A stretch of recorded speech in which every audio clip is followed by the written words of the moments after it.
Alors maintenant, on est avec Monsieur Éric Louridan. Donc bonjour Éric. Bonjour. Alors vous êtes chirurgien, vous êtes animateur télé sur TVADP, donc vous animez l'émission À votre santé.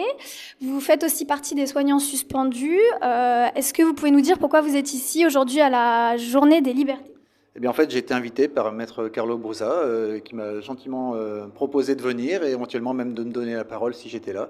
Et comme je suis toujours prêt à venir pour ce genre d'action, rencontrer du monde, rencontrer des belles âmes, des belles personnes, des gens qui font des actions à la fois pour protéger la population de ce qui nous arrive, mais aussi pour soutenir les soignants suspendus. J'ai tout de suite répondu à l'appel avec grand plaisir. D'autant plus que Maître Brusa était venu me soutenir au Conseil de l'Ordre des médecins le 2 décembre, alors qu'il n'est même pas mon avocat.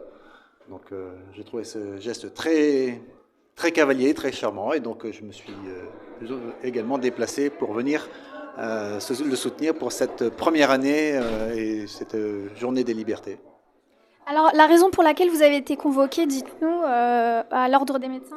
Eh bien, en fait, j'avais fait des vidéos sur les réseaux sociaux, sur Facebook en septembre 2020, pour expliquer que le masque ne servait strictement à rien, déjà, ça n'avait pas grande utilité au bloc opératoire, et ça, c'est les études scientifiques qui le démontrent depuis 1975. Ça a été ma grande surprise de découvrir que le masque ne servait à rien, même pour empêcher les infections au bloc opératoire.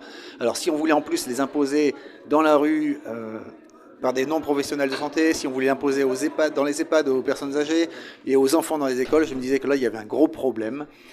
Ça faisait limite maltraitance, je ne pouvais pas accepter ça, donc j'ai fait cette vidéo qui m'a été reprochée à la fois par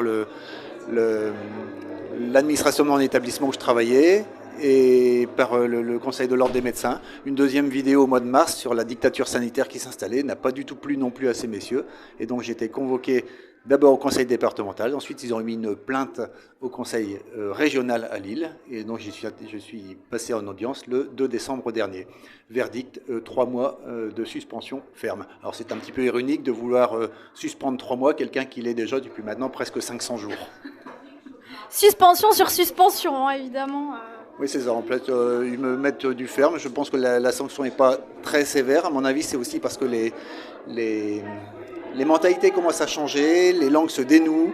Probablement que même les médecins du Conseil de l'Ordre et les juges du Conseil administratif, du tribunal administratif, commencent à se rendre compte qu'il se passe des choses et que finalement, que des médecins commencent à se lever et à dire non, il y a quelque chose qui ne va pas.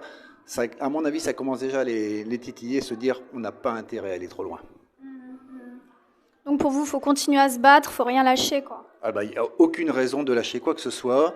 Les choses changent, les langues se dénouent. On va gagner ce truc-là parce que la vérité ne peut que l'emporter. Donc je ne sais pas encore combien de temps ça va durer, mais on n'a pas le droit de lâcher ce combat parce qu'on est là pour ça, parce qu'on le fait pour la vérité, et on le fait aussi parce que il y a des générations derrière. Il y a nos enfants.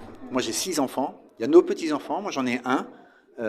S'il faut que je continue ce combat, même quitte à bouffer des limaces et des pissenlits jusqu'à la fin de mes jours, je le ferai pour les générations qui viennent, parce qu'il est hors de question que je lâche. Ces gens ne se rendent pas compte qu'ils ont libéré un lion en moi. On voit le résistant. Alors là, on voit un très beau suite en acclamant les suspendus. Du coup, vous nous avez dit tout à l'heure qu'il y a des dons qui se font auprès du SLS, c'est ça? C'est-à-dire qu'il est disponible en ligne sur le site Contre-Propagande, et tous les bénéfices des ventes de ce suite, mais également d'un CD de chant qui a été fait par des bénévoles. Tous les bénéfices vont pour le syndicat Liberté Santé, qui se charge de porter aide et assistance à des soignants suspendus, que ce soit une aide matérielle, en dons, en argent, ou que ce soit également pour des soutiens juridiques pour les différentes actions à venir. Donc n'hésitez pas à aller sur le site de Contre-Propagande et de réclamer votre suite ou votre CD. Super, merci beaucoup Éric, merci à vous. Avec plaisir, on ne lâche rien, pensez à vos enfants, protégez-les, action.